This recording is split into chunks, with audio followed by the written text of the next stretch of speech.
I think that against TL, they were very effective at attacking the bot lane. I think that G2's bot lane has been their bigger weakness, and I would love to see Clid down there. Some final thoughts as the teams load into Champion Select, and with that, we're going to toss it over to our casters for the call. Thank you very much, gentlemen. We are into Champion Select for this rematch between SKT and G2. First ban coming through of this one is going to be the Taric from the side of SKT, so obviously not looking to play the Taric Sona here again, as Ryze is banned out by G2. You heard the Des talk about it. When you're red side, it really hurts to give that one away on first pick to blue. Certainly does, and I think that a lot of lessons being learnt from the first time round, because we can see Sona Taric being taken away, but also just a lot more focus being put on the solo laners. They mentioned it on the desk. Morgana ban just made little to no sense at the best of time. Is a little bit flexible with some more mid lane picks being shown, but I think that that's an area that SKT certainly want to attack. And depending on what comes out here for G2's last red side ban, if that's something like the Sylas, like there's the Rek'Sai, you get rid of virtually all of the flex picks. Like this could actually just be a game where all of these power picks that feel like they're coming up in every conversation, that they're dominating every single game, now don't exist. This has to be a Jace pick, because we've seen all of the flex picks gone. We talked about the big 5 of them. 4 of them are gone. Jace only available. This must mean that G2 have something prepared for the pick. And remember, it was Jace that was played by G2 the last time these teams went head-to-head. The Jace and Elise top lane and jungle combo made it so hard for SKT's top lane Sylas to do much of anything. You don't exactly have the best ults in the world to steal there, but Jace locked in here for Khan. And now let's theorize some counters, because Malphite's been seen a little bit, especially in Korea. Then we had maybe Poppy being picked up as one as a tank. Jake, I don't think the EU fans can take much more than this. Don't start saying Malphite. You know, Poppy has been something that's been theorized that wins the matchup. You can survive potentially if you go something like an Ornn, but none of them are really Wonders. Realhouse, he's much more of an aggressive top laner, not having picked up his champion yet. But just food for thought as a draft progresses. How do you know he hasn't picked up his champion? Oh, yeah. My friend. This is G2. Yeah. This is G2. My bad. Oh, and speaking of that, a lot of flashing back and forth. So one of the key things that I was kind of proposing in game number 1 is, you know, pay attention to what players kind of had their signature picks in the jungle. And one of the cool things about G2 was Jankos having the likes of the Karthus and the Elise. The Karthus, that one didn't work out, but his Elise looked very good. So I love the fact that Clid now has command of this champion, and it's so important to diversify your damage portfolio. When you have the likes of a Jace who's bringing all of that big bam burst damage, and then you have the Elise, like it's very hard for the top laner to itemize against having both the armor and the MR. On top of that, just the best diving jungler in the game. I think it's a very fair statement to make. 1 to 3, able to drop aggro on turrets, brings a mixed damage as you mentioned, as well as good follow-up CC. So everything kind of available for Khan and Clid to dominate the top side of the map. G2 still trying to hide their hand a bit in terms of what they're planning on these solo lanes. It does afford their opponents the opportunity to ban a couple more picks out, but getting the Varus Kench bottom lane, definitely nothing bad. We've seen the strength of this lane before. Jarvan also a very strong pick there in the jungle. Final pick for SKT that we didn't mention so far in the first half is the Braum there for support. And I'm actually really curious if this means that they're going to ban the Lucian next on G2 side, because they see that the Braum is already out there. Because it feels like Perkz and Mickey have now kind of waved the white flag, or if they haven't yet, please, boys, do, because you're starting to feed a little bit down there in that bot lane, and Teddy and Mata are starting to play hyper-aggressive. We saw in their last game against TL, they are ready to play kill-oriented lanes down there. Yeah, and when I was watching the game with Papa Smithy yesterday and we saw Kalista picked up against TL and they were able to build that huge advantage, he was just so happy, because Teddy is a joy to watch on the champion. One of the best Kalista players in the world, I think it's very fair to say. I would say even better than Betty here at this tournament, so probably the best Kalista player here at the tournament as well. So, you know, getting rid of that, getting rid of a lot of the kill threat. Oh, baby, it's locked in. That is Pyke, and yes, ladies and gentlemen, it is locked in on the same roster as Tahm Kench, and no, ladies and gentlemen, it was not with no time left, so we're going to see Champion Select remade. So frustrating. That's a Pyke. Tell me, Pyke, Caps has played it, I think, is that right? Yep. Yeah. Mickey has played it, Caps has played it. That said, whenever G2 locks in a champion like that, I'm like, probably Wander can play it. Everybody can play it. That's what I love about G2 is you always have the conversation, well, who's the best ex-champion on the team, because they all play everything. He's not even the best Pyke in the Beatles. No, the thing is I think that this is going to be the mid lane Pyke here. Now, that said, the last time we saw it, it was run in tandem with a funnel composition, but you don't have the same champions there. So we'll hold our breath. We'll see what this look is going to be, because I know you're excited about that. I'm kind of petrified that it's a support Pyke and a top lane Tahm Kench all of a sudden, and that you're actually the person that called the counter pick. What if I was 200 IQ the entire time, my friend? Well, SKT is going to grab themselves an Azir for the mid lane. They're going to grab themselves a Misfortune for bottom side. Teddy's going to be on that one, as the final pick for G2 Esports will be the LeBlanc. And funny enough, joking about the top lane Pyke, and sure, Wonder could probably play it. Well, you might see Wonder play it.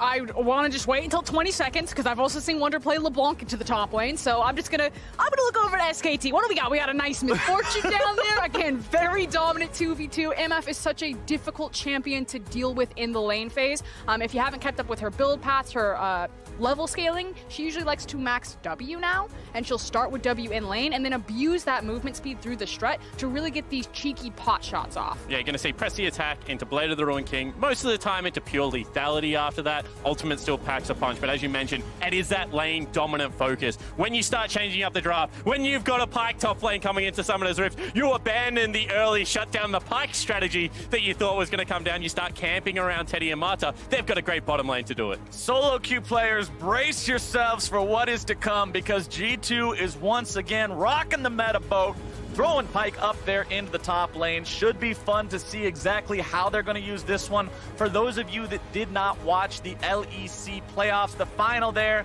where G2 took down Origin in record time. Game number 2, we got to see some Pyke and Morgana bottom shenanigans, but this time around he'll be on the opposite end of Summoner's Rift. This team is so much fun to watch, man. They certainly are, and they always just have something spicy in store.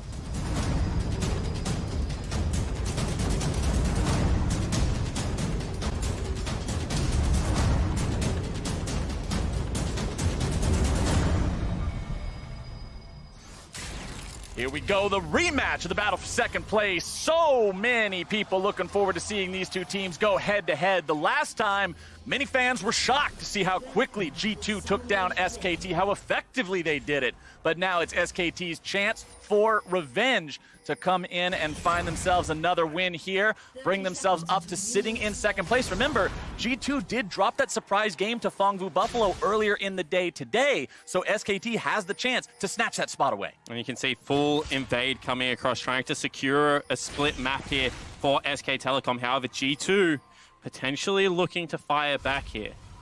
Now, I'm sure none of you are surprised to find out this is Wonder's first Pyke game of the year. It's Teddy's first Misfortune game as we get into a level 1 brawl.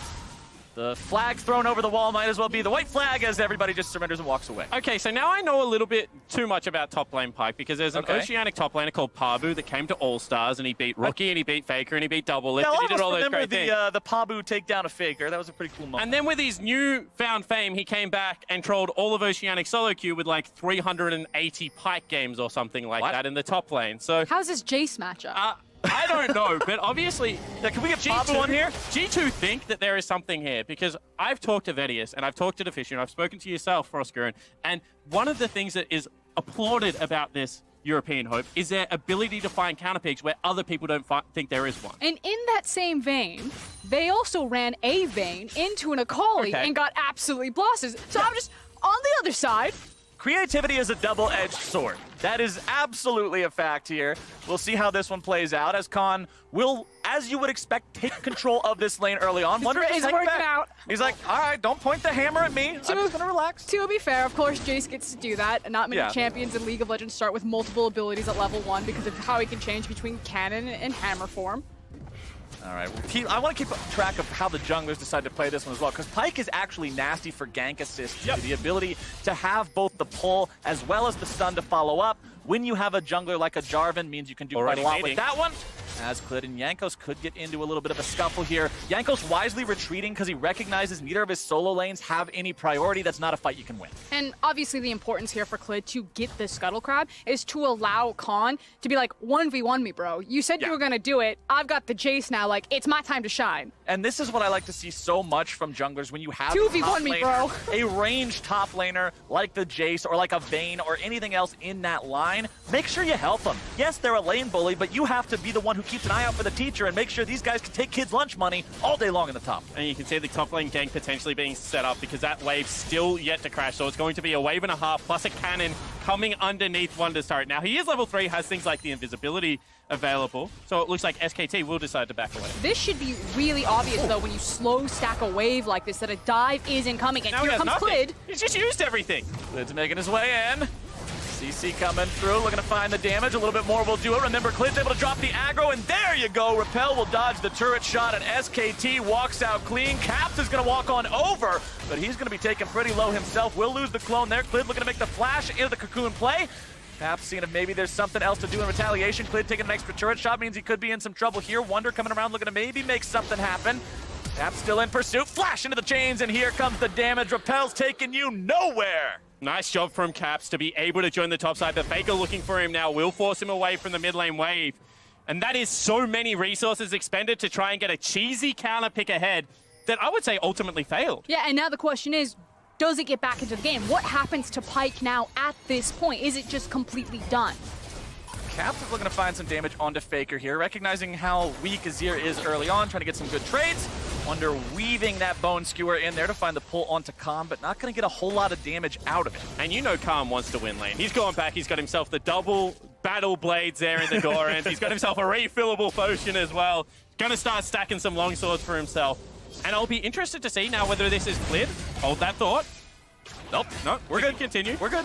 Whether this is Clid now, just focusing on his misfortune lane, you know, trying to get Teddy and Marta in a winning position, or whether the continual camp takes effect. And I do want to quickly peek in on Teddy. I was checking what he was maxing right now. He's currently level 3. He has 2 points in his W and 1 point into the Q, which is kind of interesting because normally you take the W and then your E, or at least one ability in E, because you make it rain the back caster creeps and then get them low enough that you can look for the double ups off of them. And now I've actually seen this a little bit more in Korean solo queue becoming popular, where you just don't take E at all because it is such a mana drain that you actually just start taking points in QW the whole way up.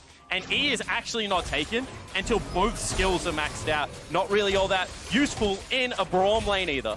And as we're talking about this bottom lane between these two squads, let's remember that when they played the first time, it was actually a 2v2 kill onto Mata's Nautilus for first blood that Mata started. He goes in, gets himself punished.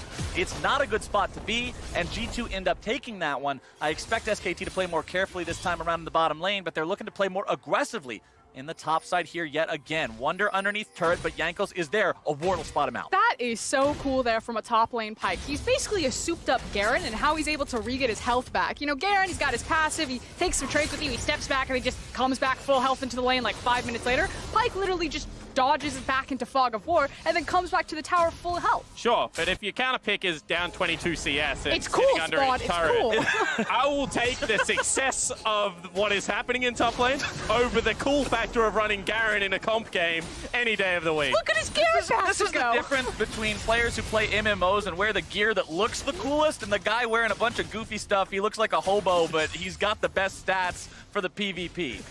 That's the difference between my two color commentators right now. But right now, we've also got to be worrying about Khan trying to get himself away here. Jankos goes for the flash knockup from the EQ combo. Not going to get it. Instead, going to be thrown into the cocoon. And the burst is there, and Khan picks up the second kill for SKT. It's just a better read from SKT. They are reading Jankos like a book right now. They took the notes from game number 1. They're making sure that game number 2, it is not going to happen. If you turn off the nameplates, it looks like game 1 all over again, but it's SKT this time. And gotta credit Marta, the support of SK Telecom. So much hype of the legendary shot caller coming across. Goes the spellbook. Knows it's an uninteractive lane, but well, now you can use it. You can get up top lane. Faker is the stay-at-home mid laner right now, just slowly accruing that CS advantage. This is just a great bait from the SKT lineup because they're all there first. Yep, like you said, they've got the numbers advantage. Clid made sure he had the control ward and then just perfectly lands that cocoon and deletes someone from the map. Not just well played by SKT, but a misplay by Jankos, not managing to get the knock-up portion with the flash there in his initiation, seals his fate. And now you've got yourself a support top Pyke, because he's down 2 kills, he's down half CS, he's starting to lose his turret. So I wonder what the bailout play is now. Can you get him around the map? Can you open up some of those roams? Because it's looking very ugly so far. I mean, I've seen carry Pyke, I've seen support Pyke. It all builds the same stuff. He's still gonna kill people eventually. Well, you would think, but right now he's in a pretty rough spot, and Clid's looking to make it even rougher. Wonder going in, not going to find the Bone Skewer, and now that all the spells have been used, it doesn't even matter. The CC is not required. Along came a spider and found another kill. Easy money there for SK. Quick, someone pull up Grab's Twitter. What's the apology this time? Oh no. This is really, like, to take the levity out of the situation, it's a little bit disappointing from a G2 perspective, because they've lost their first game, you know, saying that they went for the top vein. They hadn't really practiced it all that much. This time around, you would think that the draft would have been nailed down a little bit more. They deliberately attacked the flex. They forced Khan towards his most played champion. He's a very good Jace player. You knew it was coming. He knew it was coming. Yep. This is a counter pick they have very much prepared, and it is in such a hole. Skill shots missed there, and he still died without any response. Faker trying to fight 1v1 against Caps here in the mid lane. And I do want to point out, specifically because Frostkiller mentioned that all the pikes always build the same stuff, we do see the Tiamat early on, because he needs some wave clear. He's like, well, I'm stuck under my turret the whole time. I might as well try to kill some of these things. So he's going for a farm. Help me. He's just trying to clear him out of the way. It's a rough way to be right now for Wonder in the top side. And look at Khan's inventory, 300 gold off of being able to complete the first lethality item. So here's how this is gonna go. Anytime Jace and Elise land on Wonder, he's gonna pop like a balloon at this point. And I'm curious how many more attempts G2 are gonna throw up towards that top lane to dig this guy out of the hole that he has put himself into. Because it's creating deficits elsewhere, and whilst right now Caps does have that kill to his name, so it would probably be equal gold, he's down 20 CS. He's starting to lose place in the mid lane. Top lane gank. All right, here we go. There's some of that CC Wombo combo I'm talking about. This could be some good money coming in for the side of G2, but a nice flash away will deny that ulti kill from Pyke. That stops not only the normal kill gold, but the bonus you would get from being able to have the assist.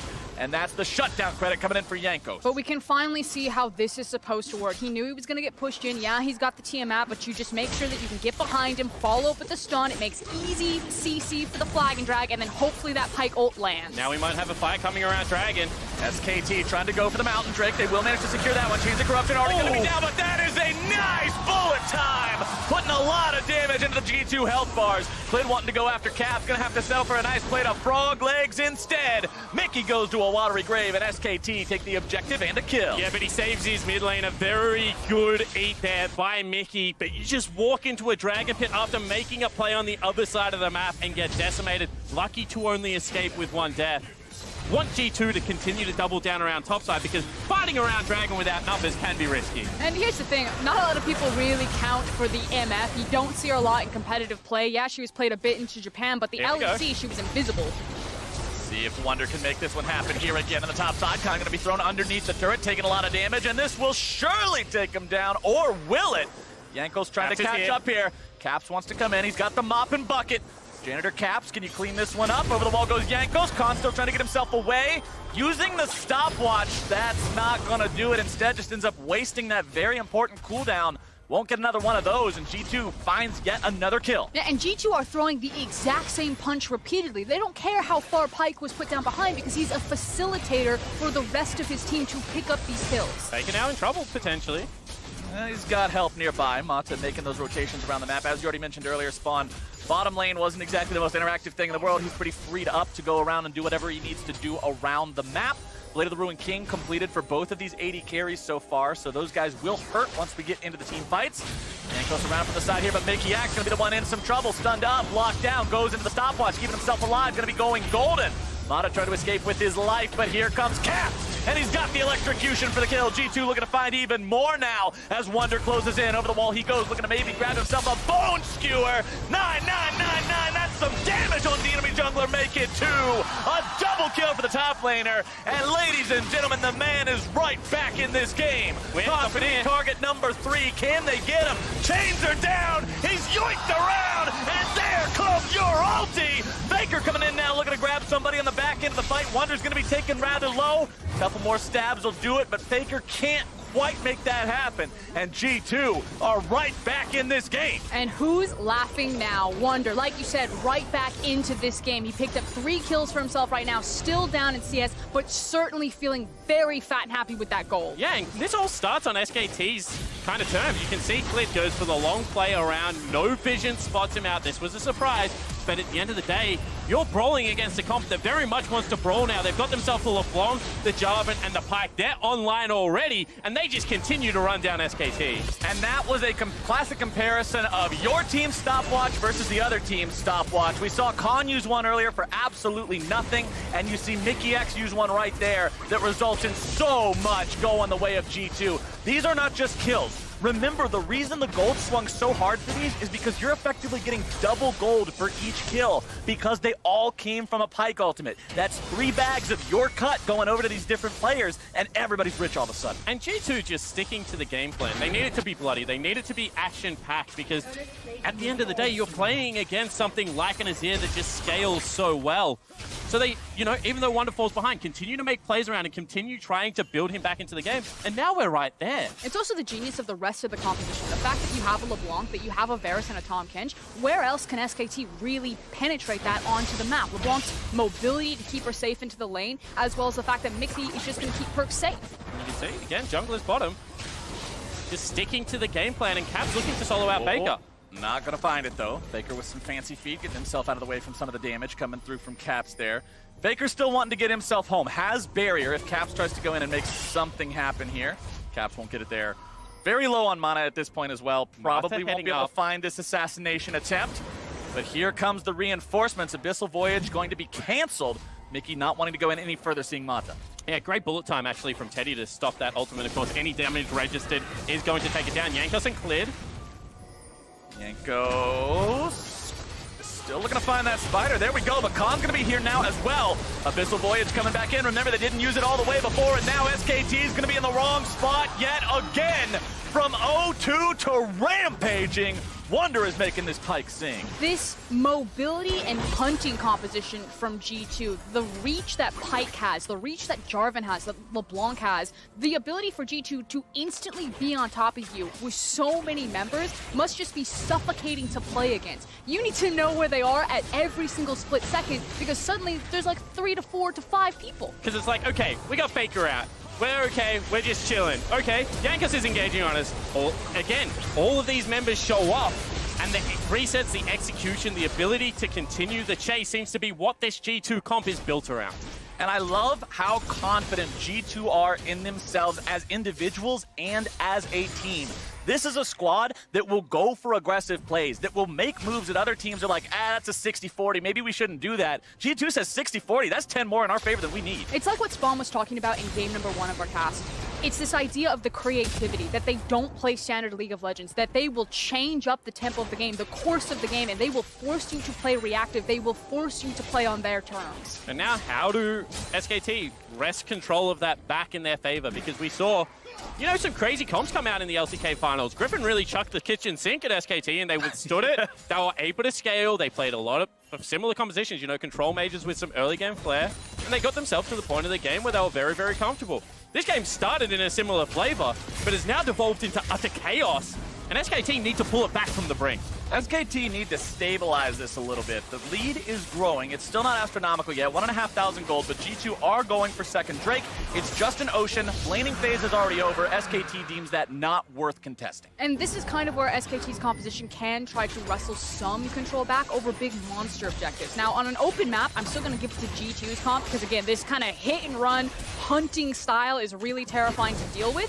But hold on. Oh, Caps is going to be deleted there. The Shuriman soldiers coming in to make sure of that. But in Faker, we trust. And he's still in something like an Azir, and with that team fighting powers of an Azir and a Misfortune, it's still very scary. I actually think Caps thought he was baiting there because you could see Perks and Mickey heading up into top fog of war, thought the Abyssal Voyage, again, was going to be able to swing that in unfair favors. But the amount of damage that came out caught him off guard. Once again, bullet time trying to just keep this mid lane turret up. And sure enough, it will. Easy wave clear tool there for the side of SKT to protect that mid lane turret. Remember, they are the only team with a turret here so far. G2 not yet able to claim one of their own. And talking about Faker being the guy that you trust in, being the one that you can always count on to be that dude who will put the team on his back. We heard from him before this tournament started saying he was disappointed with Korea's performance last year. The fact that he didn't get to participate in Worlds, and then Korea has their worst performance ever, you know he's got something to prove. And the unfortunate reality is that Korea is always going to be disappointed with their performance unless they're first. You know, the stakes are just that high for them. So at this moment, I'm also disappointed with SKT's performance at this tournament. You're not first again.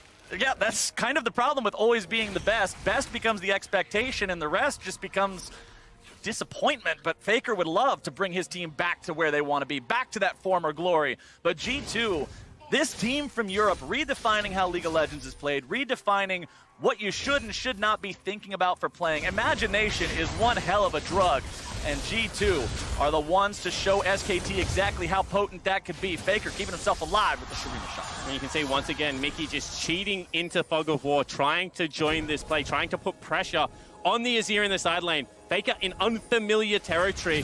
Instead, they catch out Mata.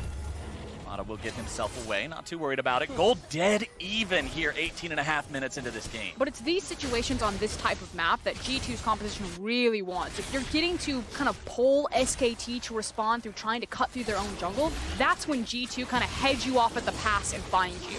And Herald's going to be pretty key for this comp because it's so hard to push into the Misfortune. You can see expending bullet time to keep that turret up and available. Well, one way to do it is to take yourself that Herald. Looks like SKT want to fight it.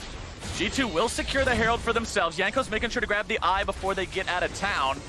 Accelerated Shock Blast, not going to find any health bars there, but SKT now have priority over the mid lane. We'll see if maybe they can push up here, look to take this tier 1 turret.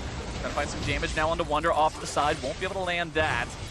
Accelerated Shock Blast again, not going to find the mark. Cap's going in for a little bit of poke, taking some in return though, and SKT have to back away. And you can see the value these teams are placing on the mid lane tier 1s with how this game is playing out. If you can keep it up, you get to take the shortest way around the map for SKT. On the flip side for G2, they don't want to get pushed into their tier 2 and have to try and wrestle control of it. So both teams expending very valuable resources in teleports, in Tahm Kench's ult, to be able to fight over this positioning. But one of these teams does have the Rift Herald, and that's going to be like the key factor here. If you can get a good Rift Herald, if you can break down this turret, again, this is exactly what G2 want. They want more encroaching darkness on SKT's map so they can start very quickly making plays around exhausted vision lines. This comp moves so fast that even if SKT do have wards, it could start a play on the bottom side of the map and be very quickly onto the dark top side of the map. Well, here we go. Shelly summoned up in the mid lane. Tier 1 turret still standing with about 80% HP. Chains of Corruption fired off from Perks. Make their way onto Mata. He's going to be pulled forward by Wonder, but nothing really else they can do, and the Rift Herald finds very little success. But Cap still gets to be able to push in topside because SKT need to continue to deploy towards that mid lane. Faker can no longer go with him in this side lane. They're going to let it fall. They're going to try and look to contest around the Infernal Drake that's coming up. Wonder trying to grab the pull there onto Faker. We'll move him a little bit forward, but that's not going to be enough. And SKT will strike back. They'll find their third turret of the game. That's the last link in that outer turret chain, now shattered on the side of G2. And you applaud the craftiness of the veterans. This game looked like it was so heavily SKT favored. It started to be brought back, but you can see now SKT not playing G2's games anymore. They've said no, something that, you know, TL struggled to do last game, and trying to get it back on their terms. Yeah, their ability to pump the brakes there and now gain so much access over this jungle. And as long as they can keep this controlled, keep this slower pace, set up the fights that they want to take with the Azir. Because remember, you need to rotate him into areas, make sure that he can get his sand soldiers out, and start outputting a lot of his big DPS. That being said, you've got to be so careful up against a reset champion like Pyke when you're in these corridors, when you're in these spots where somebody in the wrong position could lead to everybody all of a sudden falling down. SKT have priority over the Infernal Drake, and they'll just blast it away in the matter of seconds. It's going to be a nice damage bonus onto them as the game moves forward. Cap's now getting himself back to safety as SKT continue to stay together as 5. Khan pulled forward. Cap's looking to find some damage. Clay's going to be the one who eats that one. Heal coming out there from Mata. Yanko's going to be in a bad spot. Goes Golden into the stopwatch. Burke's going to be taking some damage from Faker. It's a 1-for-0 for SKT. They're able to grab the kill onto the G2 jungler, but won't look for anything else. So well done there from SKT. It felt like that they had been pushed off of their own mid lane tower, but Faker especially able to get around that corner and apply pressure to Perks so that there was no follow-up damage when G2 decided to dive too deep. Man, that was just great offensive play from Faker because it looked like the collapse was going to be there, and he put himself ahead of 3 G2 members. Look at them being corralled back towards this choke point where Jankos is. Remember, so much mobility to be able to join the fight. Jankos goes in, immediate stopwatch keeps him safe, and then Faker zones away the entirety of the G2 backer. Very nicely done from Faker and Mata there. And that's so much of what these team fights can come down to. Just these small things that aren't even part of the main fight, right? Yanko's death, that was the main thing the cam was on during that entire scene. But if Faker's not right there, if Faker's not using his flash to reposition and get out of the way of the counterattack, things could go very, very differently. And that's what you expect from SKT. That's what you expect from a team that has the reputation of being the most successful of all time. Now, while all of that did happen, the mid lane tower did go down. Perks expended his TP for that. And again, this is now the map map position that they want. So there's these windows before Faker can really take over this game on the Azir, because that Azir damage, that's only going to get worse from here. He's not even really powerful at this point in the game. Right. So G2, use your window. Lid's going to find himself face-to-face with Caps here. Only takes a little bit of damage and still gets himself away. They're going for it. Wonder's moving in. It's the Abyssal Voyage collapse. Faker's able to find that Emperor's Divide, keeping himself alive, but only for a moment. Perkz grabbing the kill, and it's worth twice the money just because Wonder was there to mark the spot with the X. Now he's looking to make it too. Clid trying to skritter himself away here, but I don't think that Spider's going to be alive too much longer. Repel, but there's nothing to come down to except your own death. Caps makes sure he gets the money on that one, and G2 find 2. And the support members of G2 able to keep the main squad of SKT away. That means 2 people dead. Look for Baron. But now Mata, he's going to be dead too. Rooted up, beaten down, a little bit more damage to take him out. It's running away pretty fast. Surely he doesn't get away from this. Okay, Caps finishes that one off, and that means G2 is over onto the Baron. They know that they don't need everyone there. You've got a Varus that has Rage Blade plus Blade of the Ruined King. Caps and Wonder can move back over towards the mid lane to make sure you don't lose the tier 2 for free in the meantime. However, Wonder's going to be introduced to Hammer Time. Khan makes sure of that one, as he'll continue auto-attacking the mid lane tier 2 here. Teddy clearing out the wave, trying to make sure that nothing interrupts him from taking this tier 2. However, the Baron is finished off quickly enough that now he has to retreat. Cap's still looking to maybe make a kill happen. Nope. Poofs right back away. I mean, frankly, it's table scraps there for SKT. The fact that they managed to get a kill and siege onto that mid lane tower. I'll hold it, though. Mickey, maybe something more? Mickey in some trouble. That's at least going to buy SKT some time. It's going to stop G2 from grouping up and using this Baron as effectively as they'd like. Table scraps and a frog there, but ultimately still a main takeaway for G2, having access to that Baron. And again, a composition that can very easily apply the Baron buff in every single lane. And this starts with Faker being in the longest lane possible. He doesn't have teleport, he can't go bottom split there. But the problem is that Khan doesn't either, so whilst they're playing him in the shorter lane, no real way to catch up to the mobility of this team. Tom Kent, you know, having a look at the pike, the ability to just get around terrain so quickly, you generate 2 picks, you turn the map into darkness, they have to start face checking, and it just creates errors. We've still got ourselves a really close game right now. Despite the fact that G2 have the Baron, the gold lead is still only about 1,500. We'll see if they can make that a much bigger deal with this Baron power play. They've still got 2 minutes left on the buff, and Faker just had to go back to base. Yeah, and it's also no access to Teddy's cooldown there. He doesn't have the bullet time, which means that finally G2 can approach a tower. They pushed out Azir. Teddy doesn't have bullet time, and it's theirs. Well, G2's not just approaching a tower, they're now knocking on the door to the base itself. Inhibitor turret under siege. Teddy going to be taking a lot of damage, keeping himself alive with the heal. SKT counterattacking, going to be taking Jankos very low there. Perkz going to be getting hit by soldier after soldier. Wonder's still hanging out in this brush off to the side. Good check there from Khan. Recognizing the fact that that assassin likely wants to always be on the flank, he'll take him out of the picture, and G2's on the retreat. And now I'm intrigued to see how G2 try and close out this game, because it's so hard to play a single lane against something like an Azir. You throw a Misfortune and a Braum in there, it just becomes more difficult. But what we've seen is that they want to group up, they want to generate pick. They are better when they are all 5 members on the same screen, so it will be... maybe Caps is a split pushing thread that they're looking for, but it'll be interesting to see how they actually close this one out. Yeah, it's about the tempo. You know, if SKT make a mistake and G2 can find them, rip them apart, and then snowball that into objectives, that's great. But again, there's a huge window where SKT can pump the brakes, slow down the pace of the game, and kind of hold that last bastion of hope on their inhib, because it is more difficult to siege without Baron. And then this game starts becoming about the Elder, about the second Baron, about big team fights where G2 can get a hold of SKT. But for now, it should be about taking all the free gold on the map, right? You've got 2 tier turrets out of bottom lane. I'm not looking to defend that if I'm SKT, although Khan has stuck around here and might be in some trouble. Khan underneath the turret, 1 versus 2. Jankos trying to initiate there, but a good flash from Khan to escape the follow-up stun from Wonder means he is going to stay alive for now. However, help is still a way away, and that means it's too dangerous to stick around underneath the tier 1, especially with Caps moving around in here. That's another turret secured by the side of G2, brings him up to 4 total, bringing that lead almost up to 3,000 gold. TP coming into the bottom side. We're going to use that last 30 seconds of the Baron buff. Faker makes his way into the fight now. Khan going to be thrown up into the air. Redemption coming down. It's a double kill over to Wonder immediately. Bullet time will not be enough, and G2 grabbing 2 for free there should be their green light to take out this tier 2. And you saw the confidence with Jankos just stepped forward right there, started the fight on the Jarvan, and that was the mistake from SKT. It doesn't mean the base, but again, it means another objective, a bit more gold into the pockets. And the ability to expend crucial cooldowns to generate these fights is so impressive from G2. That was once again a teleport into an immediate ultimate. Khan caught out of position.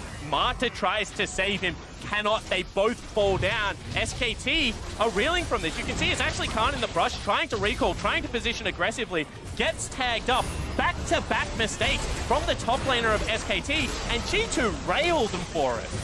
And you can see this fight right here. They're able to find those kills with the Pyke ultimate. Pyke currently has 6 kills, 5 assists, 11 put together. Let's say only half of those are from the ultimate. That is still 1,800 bonus gold, which is almost half your lead. People underestimate and even forget about how much money this can provide for your team, and it's a huge reason why they were able to bounce back after the poor start. And this is a reminder that this Pyke can be flexed in triple positions. I don't know if Jankos can play. Maybe it's a possible quadra position on this G2 80 roster. carry Pyke. Let's go penta position Pyke. Exactly, and it's so devastating a champion. Again, he's not even the best Pyke player in G2's lineup. Well, G2 now has themselves a nice 4,000 gold lead. They'll look to take down this last tier 2 turret standing in the top lane on the side of SKT. After that, it's base and base alone. They could be able to break that one open with the next Baron spawning here in about 1 minute. Both sides with 2 Drakes under the belt here as well. Take a look at the items coming online. Faker's up to 3 fully completed items plus the boots. The Azir's getting towards that danger point where just a couple of moments with some Sand Soldiers can shred anyone. But you need to get there first. You need the ability to set up, gain control of the map. How do you do that? Look at all the vision that is currently in G2's favor. And then when you base check into a pipe, when you're base checking into things like Tahm Kench, it's just so scary. The lights are out on Summoner's Rift right now. So yes, Fake is strong, but where can he stand and deliver at a team fight? Because they're just going to get picked off. This is guerrilla warfare right now from G2. And it feels like it means that they're going to be held at the base gates here, that they're just going to have to wait for G2 to eat up more and more of this map. They'd have to work very hard collectively as a team to even approach into this Baron area, but there's always that last hope defense there. You know that they're going to have to come to your Nexus, and that could be the final spot for SKT. Well, SKT does not want to concede a Baron for free. They know it's spawning in about 15 seconds. They want to make something happen here. Mickey getting himself away, has to pop the redemption just to make sure that SKT doesn't want to follow it any further. Wonder's in the bottom side, providing a split push threat. He has his TP ready to go should a fight break out. Pentaflex, split pusher, assassin, he's got it all. Khan is 1v1 artist. Yeah, honestly, he took Khan down to about half HP there. And remember, Wonder does a lot of damage with that ultimate. You've got to be so careful about the threshold. Jankos into the middle now. Faker looking to keep himself alive. Caps over the wall, trying to find the damage onto Teddy. Cliv looking to find the damage in return onto Wonder. Going to be bursting him down. Caps barely getting himself away. G2 has already lost one, and it's a pretty important member. SKT have won the fight so far, and they want to see if there's any more they might be able to find.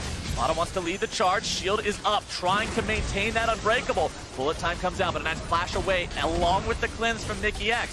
Seems that he's not going to die today, not yet. Mercs will take down that Shurima Sun Disc there in the mid lane, and SKT will walk away with their minor victory. And the chunk onto Khan looked to be the sign there for G2 to try and start another one of those team fights. And Jankos' job is to just pop everything and fly into the backline. But the positioning and the summoner spells this time from SKT utilized much better. They actually win the trade. And on the end, I thought it was going to be a breath of fresh air for SKT, but G2 immediately turned to Baron. G2 going after Baron as Clit is forced to go into the repel. You kill that jungler, you're in a good spot, and G2 will send their mid laner on a killing spree. They're bringing in the TP from Wonder. They realize they now might be in a spot to potentially just win this game right here. Khan is taken out. Faker is isolated. He goes in to find himself a single kill. He won't be able to find a second. Caps now has to try to just avoid the damage follow-up there from Teddy. 2 left alive on the side of SKT. G2 with multiple members still ready to go. Wonder coming around from the side. He has the ulti ready, and he's found his way onto Teddy. The damage comes down, and X marks the spot! The thing is that G2 flipped the script. You look at that from SKT's perspective, they're like, we have the Scuttle Crab, we have the mid lane priority, we can back off this Baron. G2 know that creativity, the fact that they throw fundamental League of Legends out the window. This isn't about the rules, this is about breaking them. And we've been talking so long about SKT scaling up and the inevitability of Azir, but when G2 keep just forcing things like this is what happens. And there's a stopwatch available on Clid. Not used there. Falls down. Doesn't mean there's an overcommit. And then the go button hit immediately. Get everyone in there. It looks rough. Faker with a very nice slide into multiple members. But he is really trying to hold the base solo at the moment. Everyone else from SKT being chased away, and G2 continue to find advantages. And I want to talk about something abstract about this Pyke pick. Because of his ability and his kill pressure, since he got so much gold in that top lane, he started this this fight had about 25% health. When he finally jumps on Teddy, he's almost back to full health. Against a Korean team who is known for their control, who is known for their vision, it's just so exhausting because of how long Pyke can stay in these fights, how long Pyke can stay on a map, and how many times he can continuously pressure things, and when he doesn't have to reset like a natural champion. And as G2's creativity has not only got them back in the game after a bad start, but continued to build a lead all the way through, I'm remembering back to SKT in their finals of the LCK just this split, playing against Griffin, playing against creativity in the form of the Taliyah Pantheon, falling behind early, but then saying, okay, we've got the more traditional comp, we can outscale, we'll win later, and sure enough, they did. That game one, they were behind for a long time, and they came back and won, but G2 is coming across as a whole different monster right now. They're not just creative in draft, and then they run out of gas. They are creative from start to finish until a Nexus pops, and right now, SKT is getting dangerously close to that point. And they're courageous enough to stick to the plan. You know, it didn't work early, but it's working now. Continuing to attack multiple styles of the base, trying to force SKT into a rare mistake. SKT still defending here. 4 men topside. Tier 3 turret there, down to about 1/3. Tier 3 turret in the mid lane, destroyed by Jankos and Caps put together. Bottom side still under siege by Wunder. Faker is down to 1/3 HP from his fight against Wunder, and now he has to heal up. SKT lose their mid lane inhib. The other inhibitors will soon be under siege, and SKT is forced into an impossible choice. When, where, how do you fight? If you don't, G2 will simply win the game. Khan nearly killed instantly by Caps, already back into the spawn platform. Not even a chance to participate in the battle. 2 inhibs down. Third one is now the target for the side of G2. Caps maintaining pressure and Baron buffs on the other end of the base, making sure SKT can never focus their thoughts on one single place for too long. G2 still looking for more. Wunder in that Phantom dive, trying to find something. Khan's gonna be taken down! Caps goes unstoppable, and G2 is surely looking for the win right now. Inhibitor number 3 under siege, Mana trying to get himself away. Glacial Fissure to stay alive, but the damage still comes through. Cliff finally popping the stopwatch, but it's all too little, all too late, and G2 are on to the Nexus turrets. Those are down. Faker makes his stand, but he'll be buried beneath the X. G2 will repeat the success of the first round robin and take down SKT. This tournament was supposed to be the return to glory of the LCK lineup. SKT coming in to defend it, but in back-to-back games now, the European hopes have drafted creatively and destroyed SK Telecom. It's not a best of 5. It is just 2 best of 1s, but it is a very dominant showing for G2. They are clearly the second best team at this tournament, and now the question should be asked, is a best of 5 enough for Korea to get them over this squad if that's what it turns out to be? Because this G2 just took down Olympus. And we saw for so many years during the Korean golden age of League of Legends when SKT was it. When they went to a tournament and the question was always, okay, we know who got first, who's fighting for second? That's what we're really looking at. Everybody always copied them. It was always, oh, everyone else is just trying to beat the Koreans at Korean League of Legends. Welcome to G2 League of Legends. And that's what I wanted to talk about. I was looking at that last fight and I'm like, where's the engage? Because the Koreans haven't had the same checklist. They haven't had to draft the hard engage. But this tournament just seems like it's being played on completely different rule sets. Yeah. And it's G2 and it's IG, these fast teams, these aggressive teams that are generating fights and forcing you to play on the back foot. And honestly, they look so good when the game is up tempo and quick. And you have to think about how they're able to keep it so fast with the type of champions that they had on the map. The fact that it's things like LeBlanc, like Zoe was a big pick for G2 back in the LEC, with a Pyke. These are not compositions that are built around one big cooldown. That comp was not about Cataclysm and then waiting for a 1.5-minute turnover. That was about constantly throwing out punches, constantly having the cooldowns, and Korea just doesn't look like they're ready to play around that play style. And after a 0-2 start, it honestly looked like it was about a Pyke ultimate to me. One got 11 kills. That was incredible. Honestly, incredible showing from G2 once again, showcasing their classic creativity. But to get some more thoughts on that win, let's leave it to the State Farm Analyst Desk. Thank you very much, Captain Flowers. G2, they bounced back after the loss earlier today against Fengfu Buffalo, but also secure that 2-0 head-to-head now over SKT and move solidly into second place. We talked about some of the creativity that this team has showcased throughout the tournament and domestically. Get a little bit more of it here in Champion Select again. Oh, this isn't standard? Is this what everyone expected? You sure? So it was such a cool champ select because it starts with 4 flex bans and then Jay's first pick.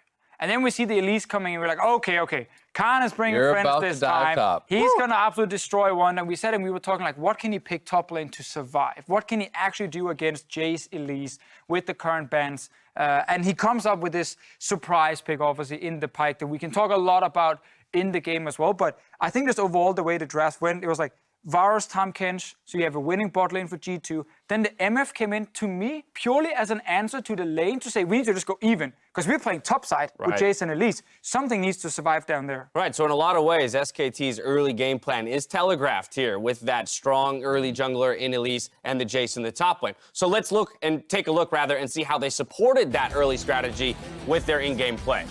Yeah, I mean, this was about the level 1 invade, also using the Braum MF to be able to move in, invade on the red side, get wards down to be able to actually track Jankos. Exactly. So now you know if Jankos is topside. You see him here killing the red buff. You see how on the other side, we have Elise ready to contest when Jankos walks into the river. And this is important because the goal is to kind of cut the map in half and tell Jankos, you have to go to bottom side, mate. You got nothing to do here. And this now means Wunder is alone top lane. Look at the minimap.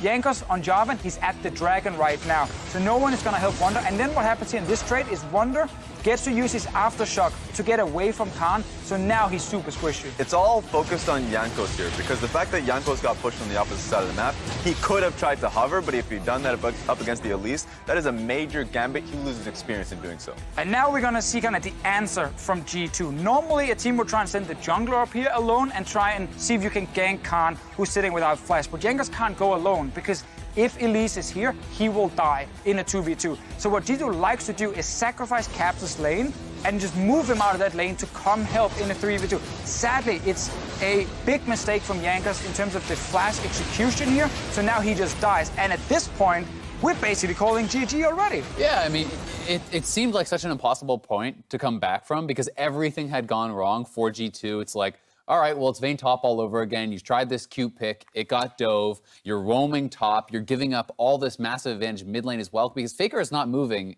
during any of this Look time. at those CSDs. Exactly. Yeah. Like Faker is just sitting mid lane on the Azir into LeBlanc plus 20 CS. Khan is over 20 CS up as well. And you're thinking, well, this is where SKT is supposed to thrive. You know, Impact had an interview with Travis today. He's talking about he thinks SKT is the best team in this tournament because of the fact that they don't make mistakes from an advantage, because they make sure of everything, because they're so calculated. And if you're looking at it through that lens, you're like, well, G2's got to be screwed, right? You would think so, and everyone started going to Twitter saying, this Pyke, what is this, troll pick, you know, he's just losing lane, he can't do anything. Obviously, he was ganked early, but the Pyke in itself was not picked to try and destroy Jace from level 1.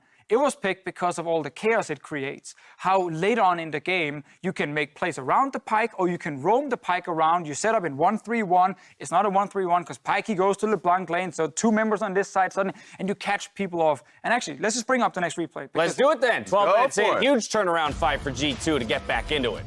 Calculated SKT, well, they think they're catching Mickey and Jankos right here. Sadly for them, there are only 3 players. And there's 4 from G2 and a Pyke on it. Faker was literally just standing there recalling when this whole fight started.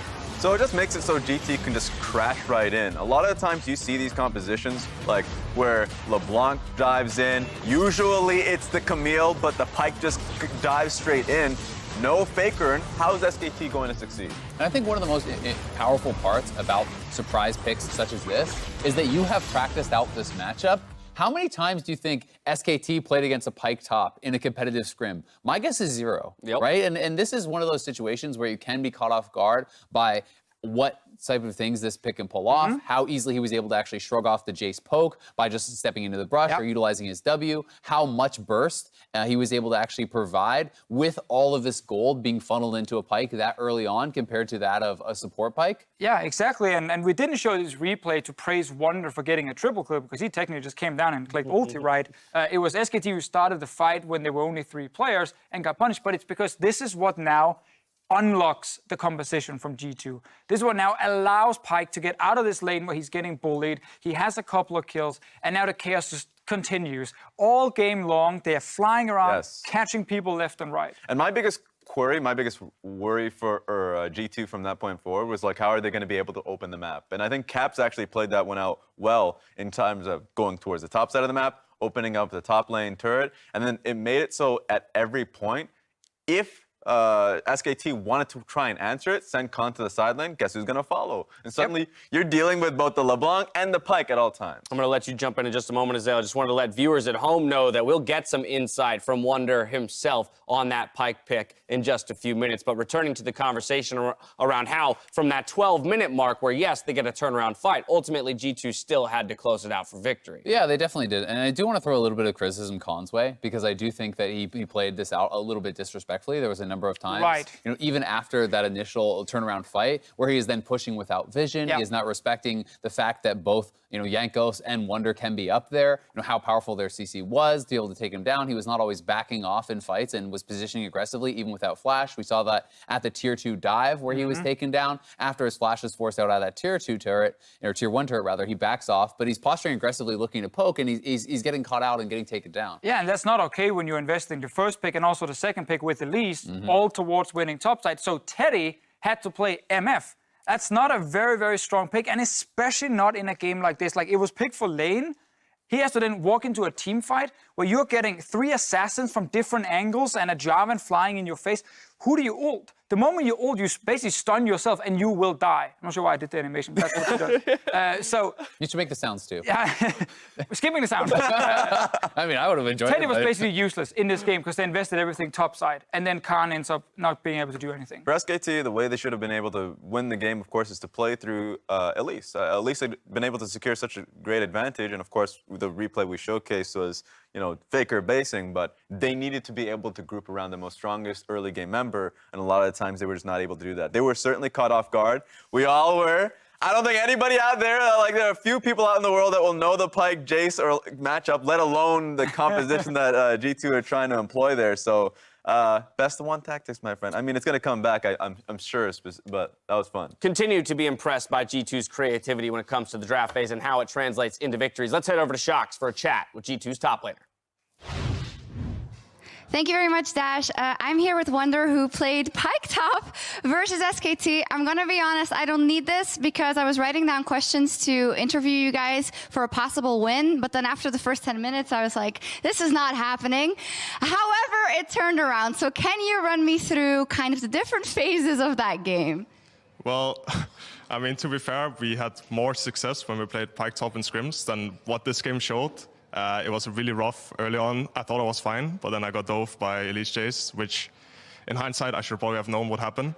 But I mean, even though you fall a bit behind on Pyke, it's like a support champ, so you can be useful with your ult. It still executes people, it still does a lot of damage. So yeah, we still had our heads in the game, not unlike, I guess, the Buffalo game, but we had our heads in the game this one, and we believed that we could still win, yeah.